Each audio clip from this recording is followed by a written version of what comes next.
Many adults, children, they all have been taking dietary supplements. They all come in different forms capsules, you have gummies, you have powders, they all come for vitamins, they all come for minerals, they all come for herbs. Is it really safe? How effective are they? Have you ever thought about it? Guys, today we have a very special guest with us, Z. She is a businesswoman, blogger, entrepreneur, CEO of an entertainment company, and today she is here with us to discuss about dietary supplements. Z, welcome to my show, Minding My Business. Guys, I am Avi.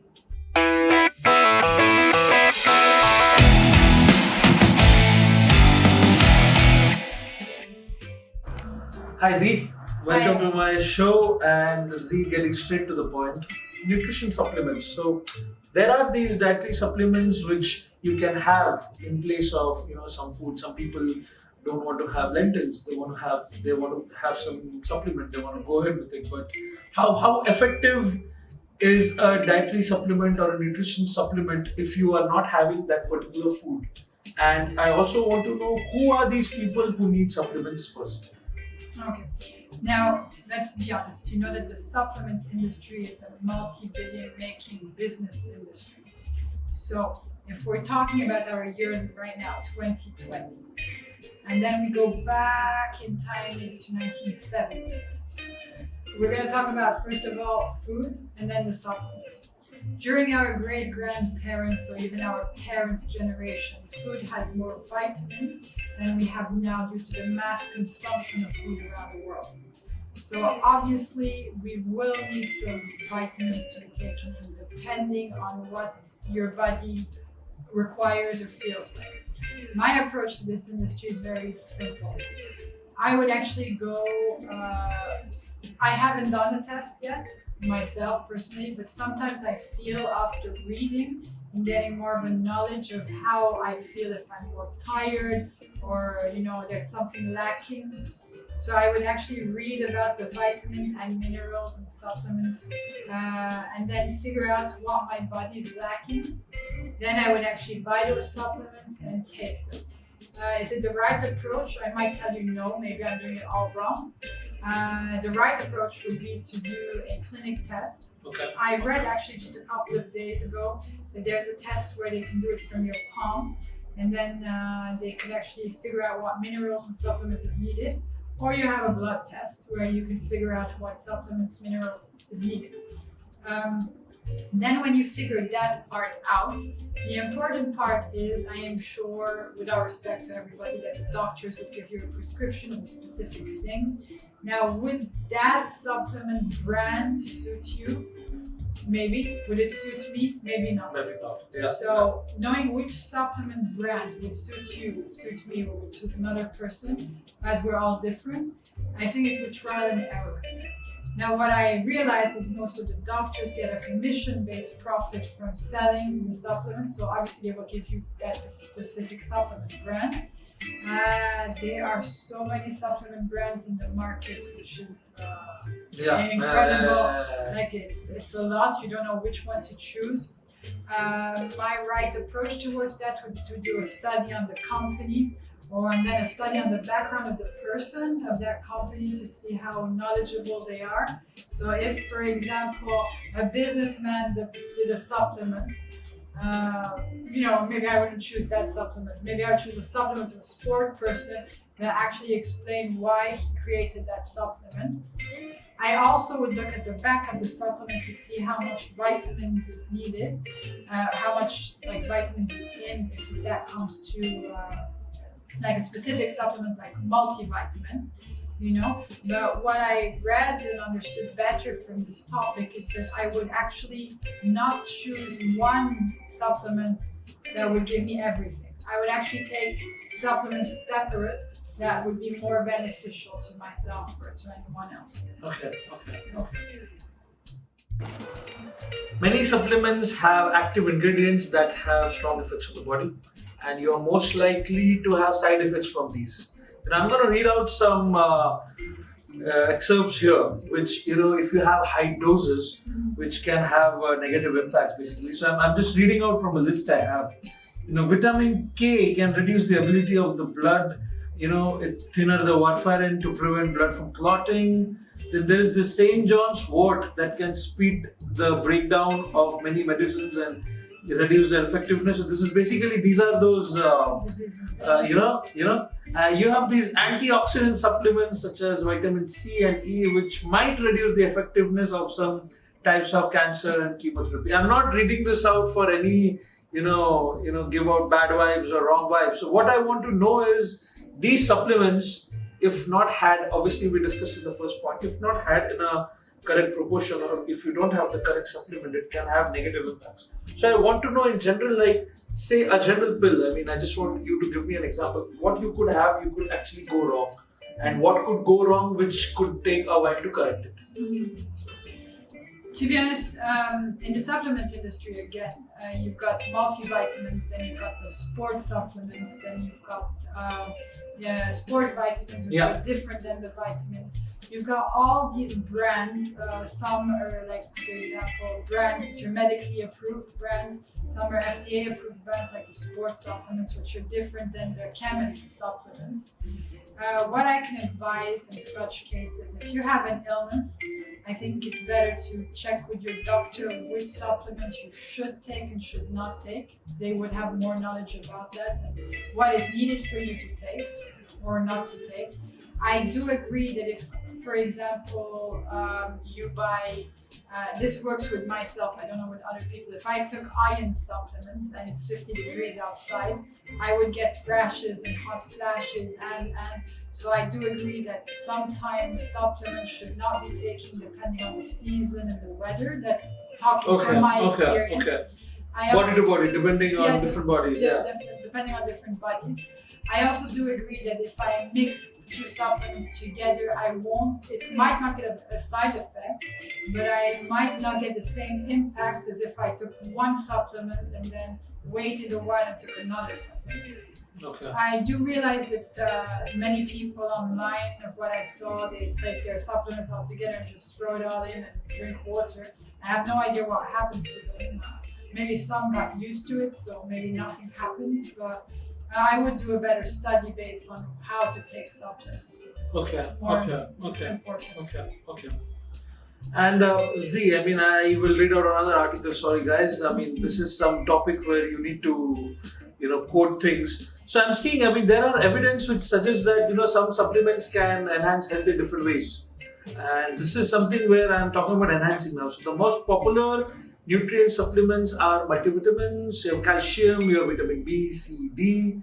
Then calcium supports bone health. You have vitamin D that helps body to absorb calcium. You have C and E that are antioxidants. So, I mean, basically, women need more iron during pregnancy, and breastfeed infants, they need vitamin D. So, I mean, how important are supplements now for women, say maybe who are pregnant? And is it like they should not have, or because that is something which could have a negative impact on the baby. So, I want to know, like, say a woman who's taking supplements and she's now pregnant, and does she continue, or how does she go about with this? I mean, just general. In general. Yeah. So in general, I'll come back to the multivitamins. Me personally, I do not believe in multivitamins. I do not believe that one pill can have so much vitamins in.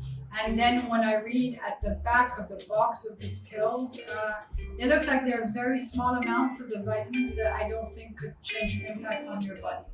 So that comes from multivitamins. I do respect and know that many doctors prescribe multivitamins, but I would try to get my vitamins from the seasonal fruits or vegetables that are unseasoned. So I still believe that if watermelon is, for example, seasonal, I think in May, I will not eat watermelon in July because it makes zero sense. So I would stick to watermelon in May. If bananas were grown somewhere, I don't know where, and I would eat the banana at the specific time where the banana should be eaten, and not, during the time that it's not grown. So oranges. So seasonal fruits, seasonal vegetables could replace your multivitamin. That's the key, right? I mean, that's what I believe. You don't want to have mangoes in like November. Okay, understood. It makes much more sense to me. And I saw a small documentary actually on such a thing. So it made much more sense that you would get your vitamins on season. So Okay, your body okay. can function throughout the year properly. Okay. Now, coming back to your questions about vitamin C. My knowledge of vitamin C is when you get a flu, take vitamin C. Or your doctor tells you drink a lot of orange juice. Okay, so maybe it's right, maybe it's wrong. I'm one of these people that when I do get a flu, I run to the pharmacy and I get the effervescent tablets. And put it on and drink it. Does it make a difference? Honestly, not at all. But I don't know if it does or it doesn't. It doesn't give me that much energy, also because I think when you have a flu, you're just trying to find something to cure you quicker. So vitamin B, I realized that vitamin B, there's B1, I think it's B12, B6, and B9 or B1, I'm not sure. I realized that those actually help during, I had a time of my life where I had a lot of anxiety, and I was in Cyprus, and a nice pharmacist lady, due to my anxiety, I was having a lot of heartbeats. So during that time, she advised me to take the vitamin B6, B9, B12 mixed together, and the brand was a quite expensive brand.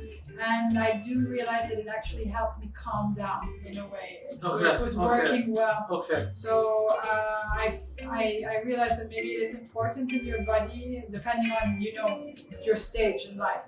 So that's fine. Vitamin E.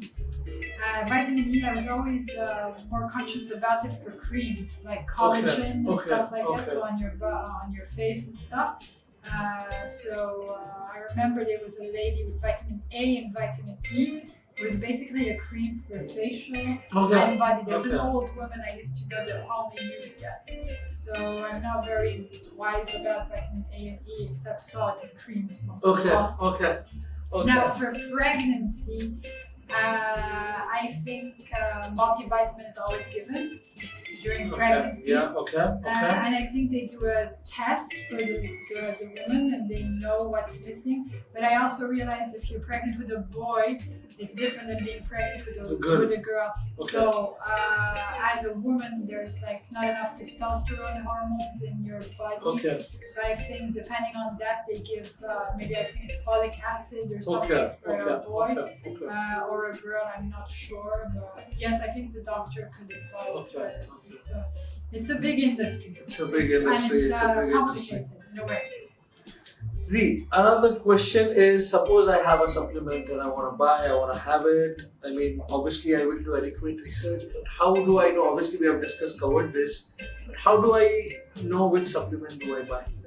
Again, it's just R&D or keep trying or keep asking, say there is supplement 1, 2 and 3, which one do I go for? Or you just try all 3 and see which one works for you better and you have that, or Well, what I learned in the supplement, I studied nutrition therapy for a whole year. So what I learned in the supplement industry, again, I will have to say it twice, it is a multi-billion making industry. Yes. And sadly, it has turned into a business. Yes. So that has given a downfall to the supplement world. What I've learned about this is trial and error is very important. A research of word to mouth of your friends that you know very well and that can advise you which one to take and why. You can ask them what did it do to them. I will talk about a sports supplement. For example, I was trying to lose some weight and I took a sports supplement called CLA. So I had 3 brands of CLA, which I will not mention in order not to make anyone upset.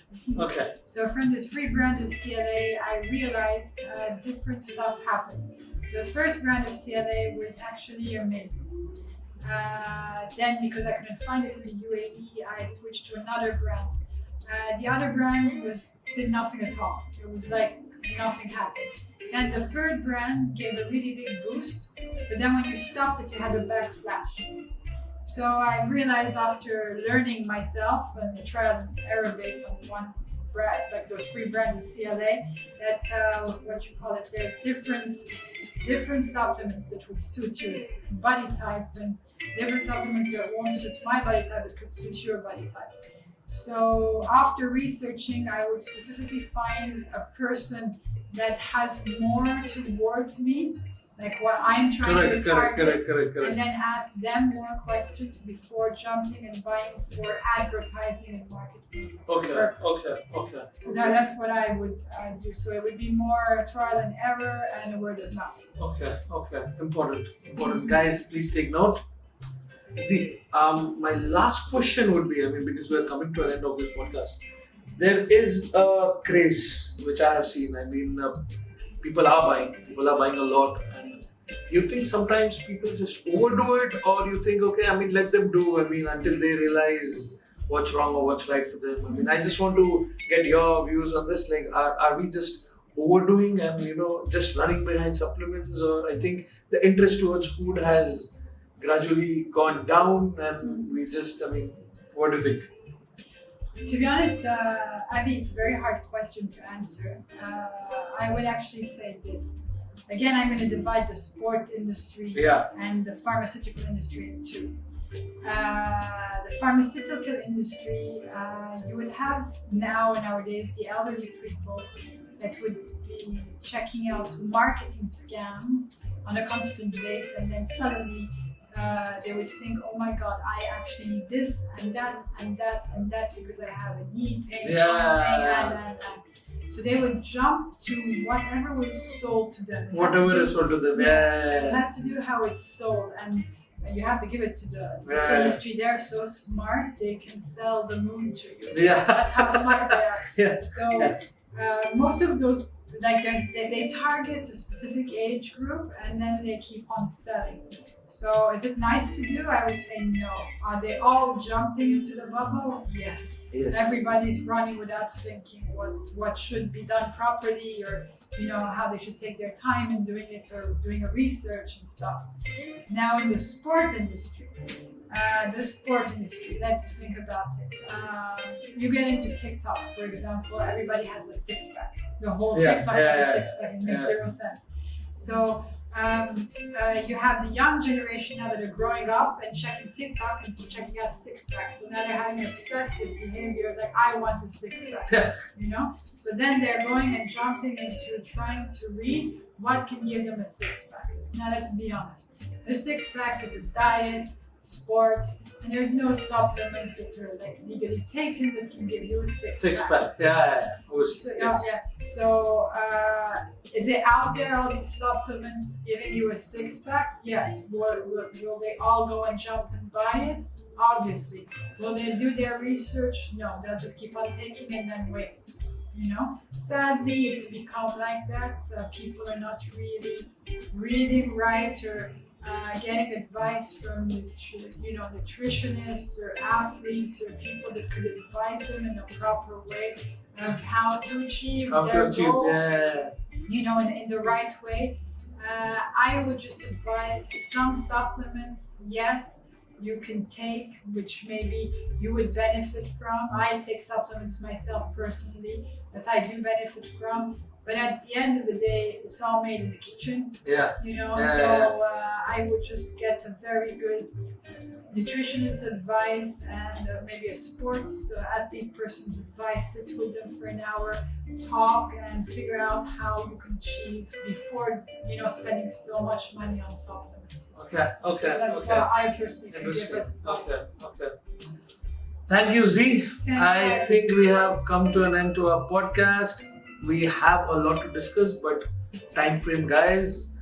Z, it was amazing to talk to you. And guys, please subscribe to BNB. Please check out Z's Instagram handle in the description, and watch out this page for more content. Cheers. Bye, guys. Thank you, Abby.